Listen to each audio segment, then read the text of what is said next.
नमस्कार बंधुगण, सुप्रभातम। A very good morning to you all. बंधुगण, सोशल मीडिया पर एक वीडियो काफ़ी वायरल हो रहा है और वीडियो श्री नितिन गडकरी जी से जुड़ा हुआ है। तो ये वीडियो कब लिया गया वो मुझे पता नहीं है, लेकिन काफ़ी इंटरेस्टिंग है। तो नितिन गडकरी जी एक बार ईरान के जो सुप्रीम लीडर थे आयतुल्लाह khomeini जी, उनसे मिलने गए। तो मिलने के बाद बातों बातों में khomeini साहब गडकरी जी को बताते हैं, भाई साहब, ये जो हमारे ईरान की भाषा है, पारसी भाषा, आपको पता है इस भाषा का उत्पत्ति कहाँ से हुई है? ये भाषा कहाँ से आया आया है? तो khomeini साहब बताते हैं कि ये जो हमारी भाषा है, ईरान की जो भाषा है पारसी, ये भारत का ही एक भाषा का अंग है। ये जो भारत का अति प्राचीन संस्कृत भाषा है, उसी से इस हमारा भाषा का उत्पत्ति हुआ है। और khomeini साहब वहीं पर नहीं रुकते हैं, वो आगे और भी बोलते हैं कि भाई साहब, हमारे पूर्वज तो भारत के ही थे। आपने साफ देखा होगा, अगर आपने उस वीडियो को देखा होगा तो आपको दिखाई देगा कि गडकरी जी साफ बताते हैं कि वो उत्तर प्रदेश के लखनऊ के किसी आसपास के गांव में khomeini साहब के पूर्वज बसा करते थे एक समय। तो बंधुगण, वो गांव और कोई दूसरा गांव नहीं है, वो बाराबंकी म्यूनिसिपल एरिया था। बाराबंकी उत्तर प्रदेश के लखनऊ के पास बाराबंकी जो म्यूनिसिपल एरिया है और डिस्ट्रिक्ट भी हैं, वहीं पर khomeini साहब के पूर्वज बसते थे। उनके दादाजी वहीं पे थे, उनका दादाजी ही बाराबंकी पे उनका जन्म हुआ था। तो देखिए, देश अलग, अपना भौगोलिक सीमा रेखा अलग, लेकिन भाव कितना मिलता है। एक दूसरे से जुड़े रहने का जो भावना है वो कितना गहरा है।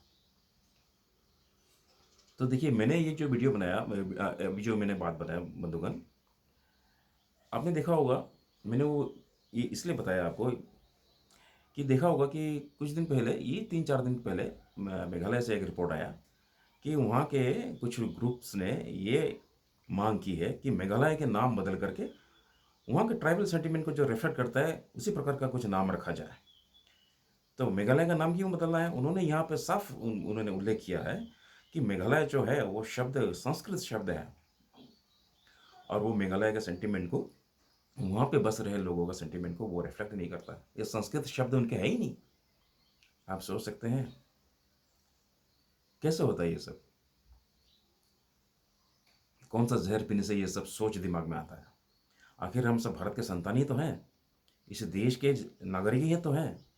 ये देश ही हमको पाल रहा है, इसी से हमको सब कुछ मिल रहा है। संविधान ने हमको ऐसा राइट्स दिया है। लेकिन बंधुगण, क्या है ना, जब मत परिवर्तन होता है, जब मत बदलता है, लोगों की मत बदलते हैं, तो देश की प्रदेश की भाग्य बदल जाता है। यही हो रहा है।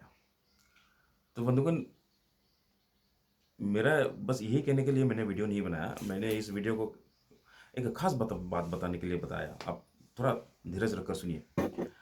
तो देखिए बंधुगण, कल ही चुनाव हुआ, कल कल वोटिंग है।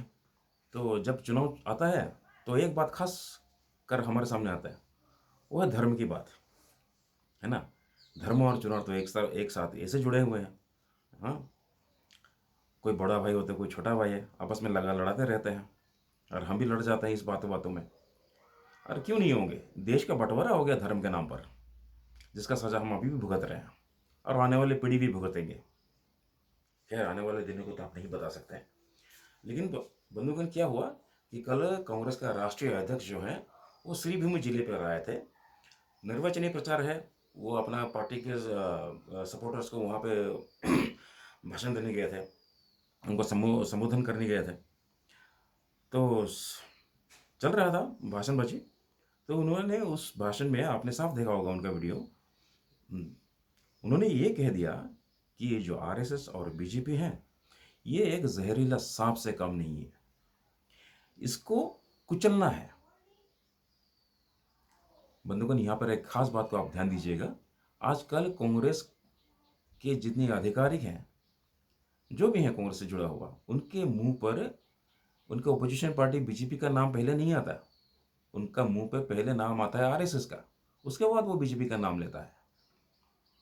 तो भाई साहब खड़गे जी ने ये बताया, वहाँ पे खास लोगों को संबोधित कर रहे थे, उन्होंने ये साफ बताया माइक पर लाइव कि देखिए, आप अगर नमाज पढ़ रहे हो और आपके सामने से कोई जहरीला सांप गुजर रहा है, तो आपको नमाज छोड़ करके उस सांप को कुचलना है, और वो सांप है बीजेपी और आरएसएस।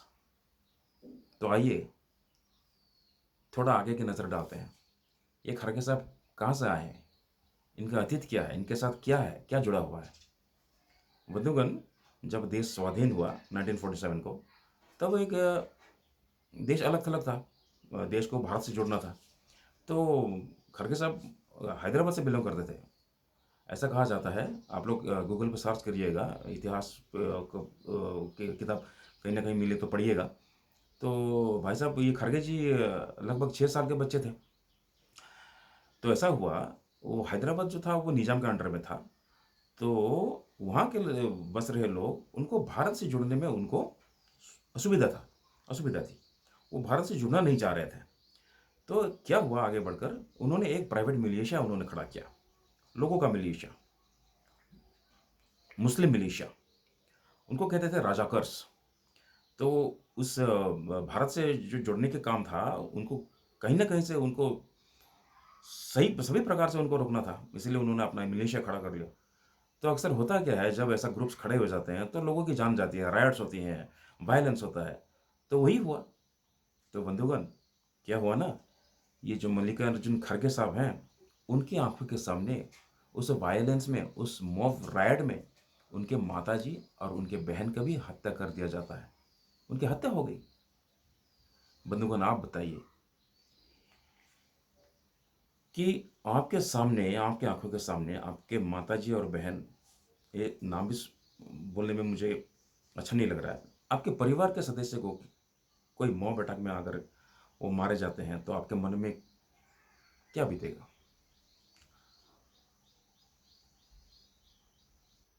ये बताने वाली बात नहीं, हम शब्दों में बयान नहीं कर सकते। लेकिन मल्लिकार्जुन खड़गे साहब के साथ यही हुआ, और वो आज कहाँ खड़े हैं, ये सोचने की काम जो है मैं आप पे छोड़ता हूँ। जो अपने माता के, अपना बहन के, अपना परिवार के सदस्य के साथ हुए जो जुर्म, हाँ, जो अत्याचार, उनको अनदेखा कर, पता नहीं किस लिए, या फिर कुछ पैसों के लिए या प्रतिष्ठा के लिए, ये सब अगर भूल सकते हैं, तो उससे हम क्या शासन, कौन से अच्छी शासन की हम आशा कर सकते हैं। ये निर्णय लेना देशवासी का काम है। बहुत बड़े पद में है वो, किस तरह के मेंटेलिटी रखते हैं, ये सोचना आप लोगों का काम है। ठीक है ना। तो ये एक खुलासा करने आया था।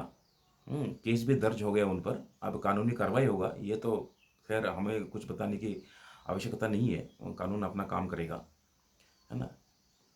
लेकिन देशवासी को ये ज़रूर सोचना है कि इस मेंटेलिटी को, इस नामर्द को अगर अपने सर पे बिठाएंगे, देश के सर्वोच्च आसन पर बिठाएंगे, जो वो सपना देख रहे हैं, तो इस देश का क्या होगा, हमारा भविष्य कहाँ होगा। ये विचार करने का समय आ गया है बंधुगण। बस इतना ही कह करके मैं अपना वीडियो को यही समाप्त करता हूँ। भारत माता की जय।